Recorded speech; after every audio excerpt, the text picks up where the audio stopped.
Welcome to Autodidact IS. Today's editorial topics are a growing disengagement with Gandhi's idea. Second one is narrow view. Supreme Court verdict on Prevention of Money Laundering Act failed to protect personal liberty from draconian provision. What's number do not reveal about tiger conservation is third one, and fourth one is much needed bailout. ये चार topic है जिसमें कि हम लोग second one और third one इसको थोड़ा डिटेल में करेंगे। बाकी जो पहला है और दूसरा है उसको थोड़ा सा ऊपर सुपरफिशियल व्यू में देखेंगे। चलिए पहला से स्टार्ट करते हैं, growing disengagement with the Gandhi's idea. Actual में ये यहाँ पे राइटर ये कहना चाह रहे हैं, स्टार्ट होता है कि एक मैगजीन है, वहाँ का एक इशू निकला था, उसमें नाम है अंतिम जन, है ना। ये इशू का नाम था। उस मैगजीन जो पब्लिश करने वाली जो संस्था है वो गांधी स्मृति एंड दर्शन समिति, गांधी जी के नाम पे ही है। तो इसी में जब ये सभा हुआ, ये जो आपका इशू आया, उसमें ये बात कहा गया कि जो हाँ, इसका चेयरमैन होते हैं प्रेसिडेंट, और वाइस प्रेसिडेंट जो हैं विजय गोयल, वाइस चेयरमैन हैं इनके। तो ये इनका कहना कि जो आपका सावरकर, बीडी सावरकर, वो गांधी जी के इतना ही रोल प्ले किए हैं फ्रीडम स्ट्रगल में, ठीक है, उनसे कम नहीं रोल प्ले किए, ठीक है। तो प्रॉब्लम यहाँ पे ये है, ये बात बताते हैं कि कैसे जो राइटर बोल रही हैं कि बीडी सावरकर भी जो कंस्पिरेसी में शामिल थे, गांधी जी का जो मारने के कंस्पिरेसी में, ये भी इनका भी नाम आया था, लेकिन कुछ हमको वो नहीं मिला फैक्ट, और प्रूव नहीं मिलने के कारण छूट गया। लेकिन आपका 1960 में एक कमेटी बना था, ठीक है, जीवनलाल कपूर कमीशन।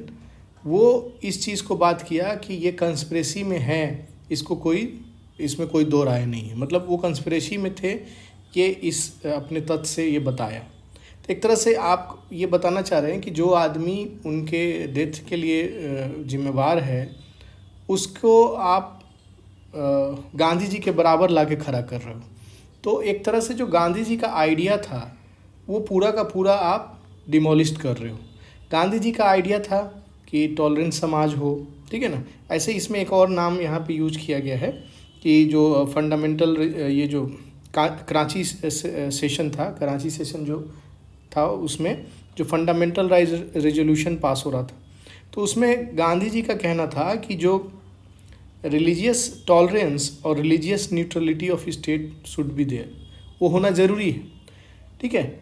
एक तो ये बेसिकली ये रिलीजन के बारे में ही बात कर रहे हैं, जो अब प्रेजेंट सिनेरियो में आप देख रहे हो कि कैसे एक पार्टिकुलर रिलीजन को तवज्जो दे रहा है और एक पार्टिकुलर को अटैक किया जा रहा है। तो एक तरह से माइनॉरिटी वर्सेस मेजॉरिटी वाला जो बात अभी चल रहा है, उसी के संदर्भ में ये बात हो रही है। फिर बाद में ये राइटर ये भी बताते हैं कि जो माइनॉरिटी समझ रहे हैं वो एक्चुअल जो मेजॉरिटी समझ रहे हैं वो एक्चुअल मेजॉरिटी है नहीं, क्योंकि मेजॉरिटी में बहुत सारे आदमी आ जाते हैं, ठीक है ना। मेजॉरिटी का जब आप बात करोगे तो उसमें माइनॉरिटी भी आ जाएंगे, हिंदू जो आपका यहाँ पे बात हो रही है कि इसमें बहुजन भी आएंगे, द माइजॉरिटी और द बहुजन इंक्लूडिंग, उसमें क्या क्या होगा, हिंदूज, माइनॉरिटी, ट्राइब्स, दलित, ठीक है ना, पुअर मार्जिनलाइज्ड पीपुल है वो भी उसमें आएंगे, ठीक है। तो जो अपना मुद्दा, जो रिलीजन का मुद्दा, हिंदुत्व का मुद्दा इसमें लिखा हुआ है, ये मेरा वर्ड नहीं है, इसमें जो लिखा हुआ है हिंदुत्व का जो मुद्दा है, वो आप बता रहे हो कि मेजॉरिटी का है, वैसा मेजॉरिटी का नहीं है, क्योंकि मेजॉरिटी में और भी आदमी आएंगे जो इसमें शामिल नहीं है, इसको सपोर्ट नहीं करते हैं, ठीक है। तो ये एक्चुअल में दो व्यू का क्लास को दिखा रहा है कि कैसे अगर आप रिलीजियस इंटॉलरेंस वाला और रिलीजियस टॉलरेंस वाला, दोनों के बीच का द्वंद्व को बताया रहा है कि अगर बीडी सावरकर को ले रहे हो तो आप इंटॉलरेंस दिखाओगे, और जो आज दिख भी रहा है समाज में बहुत जगह, ठीक है। और गांधी जी का आप जो हटा रहे हो तो वो एक प्रॉब्लम क्रिएट करेगा सोसाइटी में आने वाले टाइम में। अगर आप एक ही चीज़ को, एक ही हिंदुत्व वाला ही बात करोगे, जैसे पाकिस्तान यहाँ पे है एक इस्लामिक, जैसे बोल रहा है कि वहाँ पे सोशल स्टडी कैसा हो गया है, इस्लामिक स्टडी हो गया, क्योंकि बाकी चीज़ को नहीं पढ़ाया जा रहा है। और विद द टाइम अगर आप नॉलेज को चेंज करोगे, जो इन्फॉर्मेशन पहले था और बाद में जाके चेंज करोगे, तो वो भी जैसे यहाँ टेक्स्ट बुक के बारे में बात की है कि टेक्स्ट बुक में जो चेंज लाओगे उससे भी दिक्कत होने वाला है आने वाले टाइम में, क्योंकि जो आदमी पढ़ा है उसको तो लगेगा कि गलत चीज़ बताया जा रहा है। ठीक है, तो ओवरऑल ये अगर आप बात देखो तो यही बात चल रही है कि आप गांधी का आइडिया को निगलेक्ट नहीं कर सकते हो। अगर आप करोगे तो आने वाले टाइम में आपके सोसाइटी में दिक्कत होने वाली है। ठीक है, इसमें यही है कि अगर आप इससे ज़्यादा है नहीं वही, और आप रेगुलर इसके बारे में आप सुनते भी होंगे, हिंदू और नॉन हिंदू के बीच का जो डिबेट चलते आ रहा है, वो आपका सोशल जस्टिस को भी और वीक करेगा। जो दलित समाज है, डाउन ट्रोडन है, उसको आप दे नहीं पाओगे जो चीज़ उसको जिसका उसको हक है। ठीक है, इसी में यही बात कर रहे हैं कि लास्ट में बताते हैं कि गांधी जी का चश्मा आप स्वच्छ भारत में ले रहे हो, लेकिन गांधी जी का जो आइडिया है कि हम जो सबसे नीचे दर्जे का आदमी है उसको भी हम एम्पावर करेंगे, या अनटचेबिलिटी हम लोग ख़त्म करेंगे, उस पर भी आपको ध्यान देना पड़ेगा। ठीक है, तो इसमें इतना ही है, इसमें ज़्यादा कुछ है नहीं। ये अधिकांश जो भी यूपीएससी तैयारी कर रहे हैं बच्चे, उसको इसमें पता है, अधिकांश चीज़ इसका पता है। ठीक है, इसमें दूसरा में हम लोग आते हैं, सेकंड जो टॉपिक है, ये थोड़ा अच्छा टॉपिक है। इसमें जो अभी कल का भी मैंने बताया था कि आप देख लेना, जो सुप्रीम कोर्ट वर्डिक्ट जो आया है prevention of money laundry act पे आया है। तो इसमें बेसिकली देखिए, इस पे हम लोग थोड़ा सा बैकग्राउंड में जाते हैं कि वियना कन्वेंशन में इसका पहली बार ऐसा बात हुआ कि हम लोग कुछ इनिशिएटिव लिया जाए मनी लॉन्ड्रिंग के अगेंस्ट में, और उसको क्रिमिनलाइज करने का बात किया गया मनी लॉन्ड्रिंग को। ठीक है, इसी वियना कन्वेंशन जो 1988 में हुआ था, 1990 में यूएन जो जनरल असेंबली है इसको एक रेजोल्यूशन पास कर दिया, और इसमें क्या ड्रग्स ट्रैफिकिंग और मनी लॉन्ड्रिंग दोनों को ही यूज़ किया कि ये दोनों के अगेंस्ट ये दोनों क्रिमिनलाइज होगा, और एक गाइडलाइन के तौर पे ये जारी किया कि ऐसा होना चाहिए। इंडिया में 1999 में ये जो prevention of money laundering act जो है इंट्रोड्यूस हुआ, और 2002 में ये पास हो गया। ठीक है, और उसके बाद अभी तक चल रहा है, क्योंकि अभी बेसिकली हम ये इसलिए ले रहे हैं क्योंकि जो अभी जजमेंट आया है उसमें बार बार कि भाई जो इंटरनेशनल जो गाइडलाइन है उसको हम लोग फुलफ़िल कर रहे हैं, अपने वर्डिक्ट में सुप्रीम कोर्ट बोला है। तो ये थोड़ा सा पीछे का है, इतना थोड़ा आपको पता होना चाहिए। अभी बेसिकली जो पिटीशन जो ये अभी जजमेंट आया है, वो 241 आदमी पिटिशनर था, वो सारे को क्लब करके एक ही बार जजमेंट ये दिया। ठीक है, और ये पिटीशन में कॉन्स्टिट्यूशनल वैलिडिटी जो है prevention of money laundering act पे, उसको वैलिडिटी को क्वेश्चन किया गया कि क्या ये सही है या नहीं है। ठीक है, तो क्या क्या था उस पर हम लोग देख लेते हैं। एक तो है कि accused has to prove its innocence. In general जो आपका लॉ रहता है उसमें इनोसेंट है या नहीं, गिल्टी है या नहीं, ये आपका सरकारी जो वकील होता है उसको प्रूव करना रहता है, लेकिन यहाँ पे खुद जिसके ऊपर मुकदमा हुआ है उसको प्रूव करना है।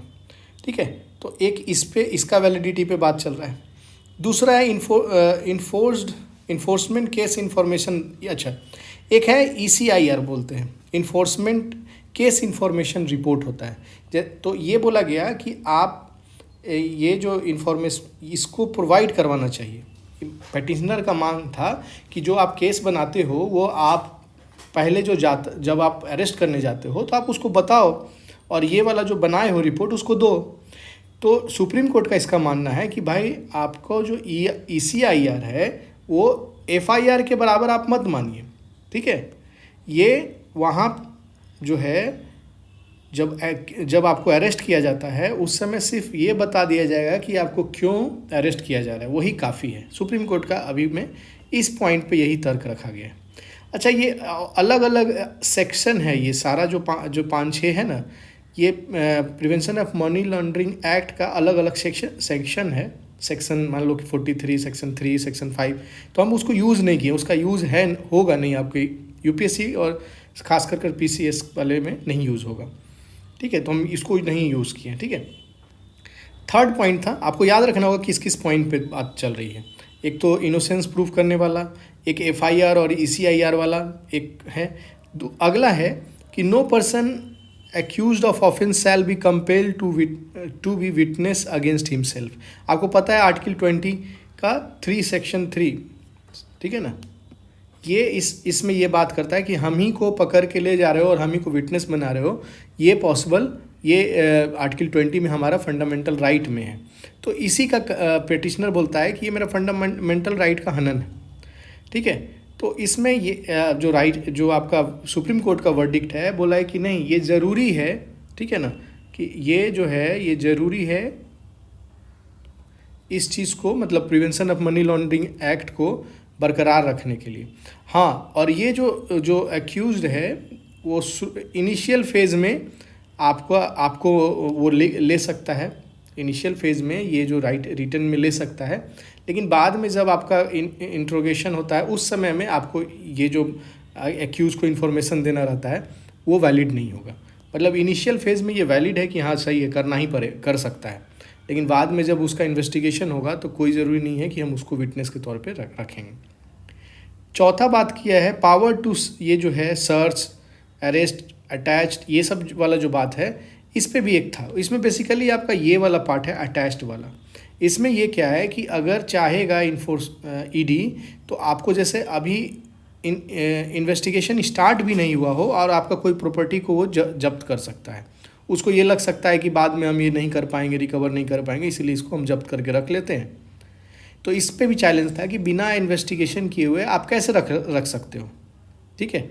तो इसमें ये बोला कि ईडी जो है, ये जो लॉ है उसमें ही चेक एंड बैलेंस पहले से ही प्रेजेंट है, ठीक है ना।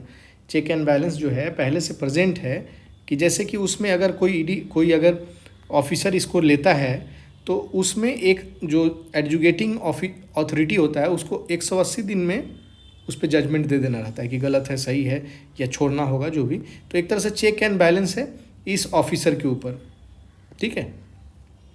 अगला है आपका कंडीशन ऑफ बेल प्रोविज़न। ये इसमें 2 कंडीशन है, ट्विन कंडीशन के नाम से जानते हैं, कि इसमें बोला गया है पहला है कि there are reasonable ground for believing that accuse is not guilty of offence of, मतलब अगर हमको ऐसा अगर लगता है ईडी को बेल के समय में, बेल देने समय में ये देखेगा कि अगर लगता है कि नहीं ये नहीं होगा मनी लॉन्ड्रिंग में, ये नहीं सम्मिलित होगा, तो एक तो वो ग्राउंड, और दूसरा बोलता है कि ये he is not likely to commit any offence while on bail, bail में रहेगा तो कोई गलती नहीं करे, एक ये पार्ट। तो 2 ये चीज़ ऐसा है कि ये डिस्क्रिशनरी पावर बढ़ा देता है, ठीक है ना। लाइकली है, रीजनेबल है, बिलीविंग है, ये सब टर्म क्या वेगनेस बढ़ा देगा। तो इस पे जो था, इस पे भी ये बेसिकली ये पहले से कंडीशन था। 2017 में एक तारचंद साहब का जो एक केस था, उसमें जो था सुप्रीम कोर्ट इस ट्विन कंडीशन को स्ट्रक डाउन कर देता है कि नहीं ये सही नहीं है, और इसमें बोलता है कि आर्टिकल 14 और 21 कॉन्स्टिट्यूशन का वायलेशन होता है, इसीलिए हम ये दोनों कंडीशन को स्ट्रक डाउन करते हैं, ठीक है। इसके बाद 2018 में जो गवर्नमेंट है अब फिर से इसको अमेंड करके फिर वही ट्विन बैलेंस को फिर से ला देता है, ठीक है। फिर से वो अमेंड करके ट्विन कंडीशन को फिर से ला देता है, और ये जो लाया था उस समय मनी बिल के थ्रू लाया था, ठीक है। तो इस पे भी चैलेंज था। तो अभी के जो जजमेंट में ये बोला कि ठीक है, ये तो बात ट्विन कंडीशन वाला बात तो सही है, इसमें कोई दिक्कत नहीं है, लेकिन हाँ जो मनी बिल के थ्रू लाया गया, ये हमारा जो बेंच है, अगला जो हमारा लार्जर बेंच है, वो डिसाइड करेगा इस पे कि ये भाई गलत है या सही है मनी बिल से, लेकिन ट्विन कंडीशन सही है ना। तो एससी वैलिडेट द अमेंडमेंट को वैलिडेट किया, और जो दूसरा पॉइंट था कि भाई मनी बिल से क्यों लाया, इसके लिए वो रिजर्व मतलब लार्जर बेंच के पास ये केस जाएगा, ठीक है ना। यहाँ पे ये कंडीशन है, ठीक है। इसमें ये भी बात किया गया जो हमारे सुप्रीम कोर्ट बोले कि इसमें एक आपका मनी लॉन्ड्रिंग का डिफिनीशन है, ठीक है ना। मनी लॉन्ड्रिंग का डिफिनीशन है, उसमें जो है एक वर्ड है, जैसे ये पूरा डिफिनीशन ही है, आपका पूरा डिफिनीशन ही हम यहाँ रखे हैं। तो इसमें जो एंड वाला जो ये टर्म है ना, ये एंड, इसको बदल के और करने के लिए बात किया जा रहा है कि अगर हम और रखेंगे ना तो ये ज़्यादा प्रोसेस को इंक्लूड करेगा। बेसिकली देखिए मनी लॉन्ड्रिंग क्या होता है, इसको पहले आपको समझ लेना चाहिए। जैसे मान लो कि मनी लॉन्ड्रिंग का मतलब क्या हुआ, लॉन्ड्रिंग में जाने के बाद साफ़ हो जाता है ना, तो वही बात हुआ कि जो पैसा ब्लैक में है उसको आप साफ़ करवा रहे हो, वाइट करा रहे हो। तो उस प्रोसेस में एक आदमी तो इन्वॉल्व होता नहीं है, उस प्रोसेस में बहुत सारे आदमी इन्वॉल्व होते हैं। तो ये सुप्रीम कोर्ट कहना चाह रहा है कि वो उस पूरे प्रोसेस में जो जो आदमी इन्वॉल्व हो वो सारा को हम इस प्रोसेस वाले जो जो आदमी इन्वॉल्व है वो सबको हम इंक्लूड करना चाहते हैं। तो एंड के जगह पे और लगाने का बात चल रहा है, ठीक है। एक तो ये बात हुआ। दूसरा यहाँ पे एक चीज़ और है जो ये सुप्रीम कोर्ट बोल रहे हैं कि ये हिनरस क्राइम है।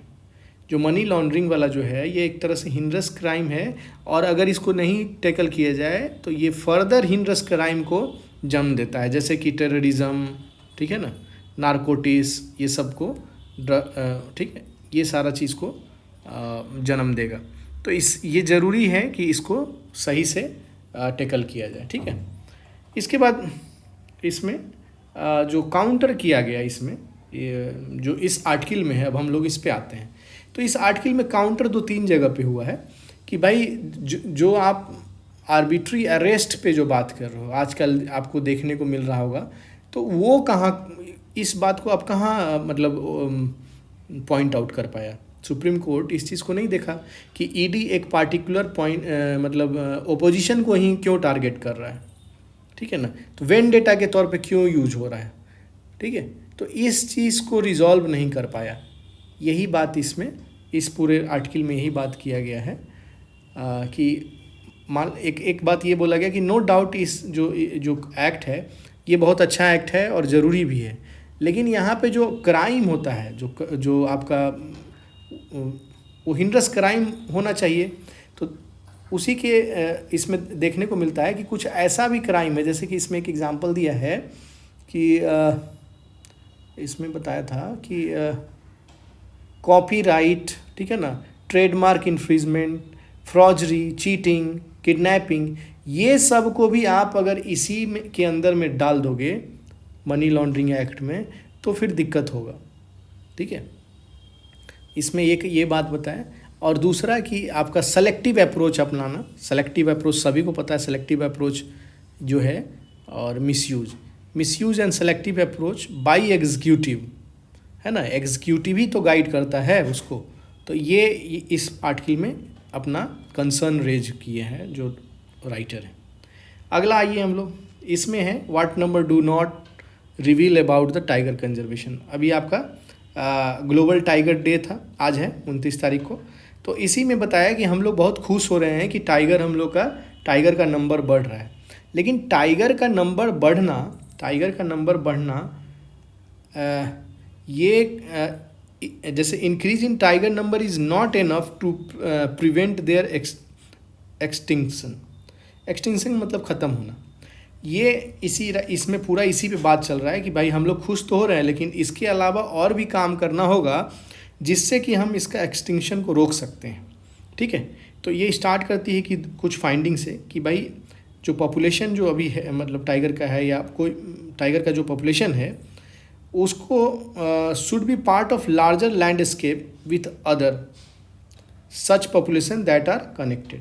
मतलब ऐसा नहीं कि एक कन्फाइनमेंट में आप बंद किए हो उससे वो काम करेगा, नहीं, उसको आपको एक बड़ा पोर्शन देना पड़ेगा, है ना, पार्ट ऑफ लार्ज लैंडस्केप ज़रूरी है।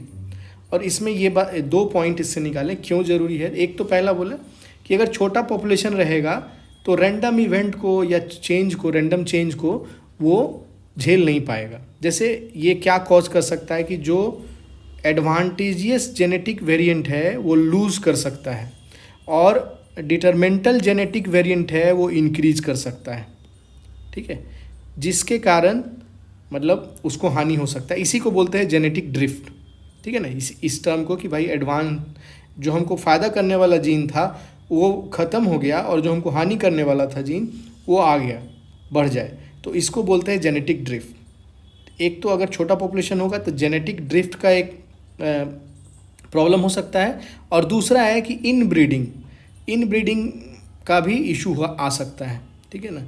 इनब्रीडिंग में ये होता है कि जो ऑफ स्प्रिंग आता है वो उसका क्वालिटी घट जाता है ना। इसमें अगर इनब्रीडिंग अगर भी बढ़ सकता है, अगर इनब्रीडिंग होगा तो इनब्रीडिंग डिप्रेशन देखने को मिलेगा।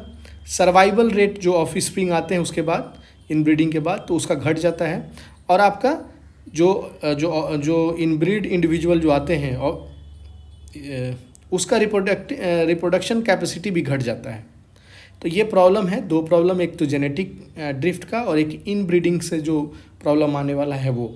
अगर छोटा स्पेस रहा तो ये दो प्रॉब्लम हमको देखने को मिलेगा। ठीक है, इस चीज़ को बोला कि हम लोग जब देखने गए जीनोम सीक्वेंसिंग किया गया तो सिमलीपाल जो आपका उड़ीसा में है और एक राजस्थान का रणथंभौर, ये दो जगह पे इस पे जो जीनोम सीक्वेंसिंग से पता चला कि सिमलीपाल में जेनेटिक ड्रिफ्ट हुआ है। वहीं पे ब्लैक टाइगर देखने को मिलता है और वो ब्लैक टाइगर एक्चुअल में वो ये जेनेटिक ड्रिफ्ट से ही आया है। ठीक है, तो एक तो यहाँ जेनेटिक इफेक्ट ऑफ आइसोलेशन दोनों जगह देखने को मिल रहा है। हाँ, इसका इफेक्ट अभी तक नहीं मिला। ये जब जीनोम सीक्वेंसिंग किया गया तो इसमें पाया गया कि हाँ कुछ तो असर है, सीक्वेंसिंग में अंतर आ रहा है, लेकिन उसका इफेक्ट नहीं आया है अभी तक। यहाँ पे सिमलीपाल में इफेक्ट दिख रहा है क्योंकि ब्लैक कलर है। ठीक है ना, ब्लैक कलर एक तरह से क्या होता है, वो आपका ड्रिफ्टिंग के कारण ही वहाँ पे प्रेजेंट है सिमलीपाल में। और तो इसमें क्या ज़रूरत है, क्या हमको करना चाहिए, तो ये बताया कि जो कनेक्टिविटी है, जो कॉरिडोर होता है, जैसे एक मान लो कि यहाँ पे आपका रिज़र्व है, जैसे आप देखो यहाँ सिमलीपाल है ना, टाइगर रिज़र्व जो है, एक तो सिमलीपाल का बात किया, यहाँ रणथंभौर का यहाँ बात किया है। ठीक है, तो जो एक रिज़र्व यहाँ है, एक रिज़र्व मान लो यहाँ है, तो इसके बीच में ये बोला कि ये कनेक्टिविटी बना के रखो। ये रिज़र्व यहाँ है तो इसको कनेक्टिविटी बना के रखो। ठीक है ना, तो ये कनेक्टिविटी अगर बना रहेगा, ये जो कनेक्टिविटी है इसमें अगर आप इम्पेडिमेंट नहीं खड़ा करते हो, बाधा नहीं खड़ा करते हो, तो जो लैंडस्केप, क्योंकि आप इंडिया में देखोगे सब छोटा छोटा ही है, ऐसा नहीं कि पूरे बहुत बड़ा बड़ा प्रेजेंट है। तो जो छोटा छोटा है ये सब, इसको आपका कनेक्टिविटी को अगर आप बरकरार रखते हो, और रखना भी पड़ेगा अगर आप चाह रहे हो कि हम अपना टाइगर जो है सरवाइव करें हमारे यहाँ। ठीक है, तो एक तो पहला जो बात है कि आप इंश्योर करो कनेक्टिविटी, जो कॉरिडोर का कनेक्टिविटी है उसको इंश्योर कराओ। दूसरा है कि पॉपुलेशन जो है आइसोलेशन में ना जाए। ठीक है ना, उसको भी इंश्योर कराना है। Attention needed for the population that are becoming isolate, जैसे यहाँ सिमलीपाल वाला का बात हुआ, रणथंभौर वाला का बात हुआ, facing the genetic consequence of such isolation. तो वहाँ पे आपको ज़्यादा अटेंशन देना होगा कि उसको रिकवर करने का कोशिश करें या ज़्यादा ना फैले, उस पर ध्यान देना होगा। दूसरा है कि जो हम जीनोम सीक्वेंसिंग टेक्नोलॉजी को और उसका डाटा को यूज़ कर हम लोग अपना मैनेजमेंट स्ट्रेटजी उससे तैयार करें। एक अच्छा मैनेजमेंट स्ट्रेटजी तैयार कर सकते हैं। ठीक है, और ये तभी हम इंश्योर कर सकते हैं कि हमारा टाइगर सर्वाइव कर जाए। ठीक है, तो इसमें आपको यही बात मेजर जो आपको कैरी करना है, इतना ही बात कि अगर आप छोटे जगह पे रहोगे तो उसमें प्रॉब्लम आ जाती है जेनेटिक ड्रिफ्ट का या तो इनब्रीडिंग का। और इसको इंश्योर करने के लिए ज़रूरी है कि आप जो छोटा जगह पे नहीं, उसको जो कनेक्टिविटी है, कॉरिडोर है, टाइगर कॉरिडोर है, तो उस कॉरिडोर में आप, जैसे इसमें एग्जांपल दिया हुआ है कि वहाँ पे रोड बनने लगा, तो आप रोड बना रहे हो तो अंडरपास आप बनाने के का भी बात चल रहा था। हाईवे बना रहे हैं तो हाईवे को आप एलिवेटेड बना दीजिए, जिससे उसका जो क्या नाम है, मूवमेंट नहीं रुके। ठीक है, तो यहाँ पे आपका ये इतना ही पॉइंट है इसमें और कुछ है नहीं। दूसरा हम लोग चलते हैं, ये अभी बेल आउट हुआ है, आपको पता ही होगा, कुछ न्यूज़ में था BSNL को। तो ये बेसिकली इसको इम्पॉर्टेंट इसलिए माना जा रहा है कि हमारा यहाँ पे इसमें ही था कि रूरल एरिया में और डिजास्टर रिलीफ में ये बहुत इंपॉर्टेंट रोल प्ले कर सकता है। ठीक है ना, क्यों रूरल एरिया में आज भी हमको चाहिए ना ब्रॉडबैंड कनेक्टिविटी का जो बात चल रहा है, तो ये बाकी जो प्राइवेट प्लेयर है वो नहीं जा सकता है। तो ज़रूरी है कि हमारा जो BSNL गवर्नमेंट का है वो उसको फिर से रिवर्टलाइज करके इसको यूज़ किया जाए। आपको पता होगा 2019 में भी इन पैकेज मिला था, 2019 में भी पैकेज मिला, अभी 2022 में पैकेज मिला, 2022 में पैकेज मिला। तो 2022 में जो पैकेज मिला है उसमें तीन चीज़ है। पहले तो अपग्रेड करेगा सर्विस को, है ना। द फर्स्ट एलिमेंट ये बोल रहा है कि पैकेज हैज़ 3 एलिमेंट। पहला है, फर्स्ट एलिमेंट ये है to upgrade the service of BSNL। दूसरा है to destress the balance sheet, ठीक है ना। और तीसरा है to expand the fibre optic को बढ़ाना है BSNL का, जो हर एक घर में ब्रॉडबैंड कनेक्शन का जो सपना है उसको फुलफ़िल करने के लिए। और इसमें डेटा वगैरह दिया हुआ है कि पहले 19 में दिया गया, उसके बाद ये रिकवरी किया, फिर क्या हुआ, इसमें जाने का ज़रूरत है नहीं।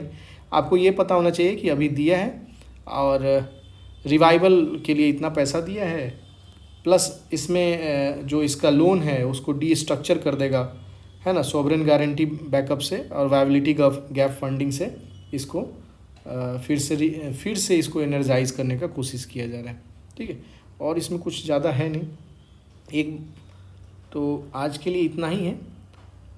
एक टॉपिक और है जो अगर आपको टाइम मिले तो आप पढ़ सकते हो, अपोजिट एडिटोरियल वाले पार्ट में ये मिलेगा आपको। एक्चुअल में वो इन्वायरमेंटल इंडेक्स पे आया हुआ है, तो वो अच्छा है। अगर कभी टाइम मिलेगा तो आप पढ़ लेना इन्वायरमेंटल परफॉर्मेंस इंडेक्स का।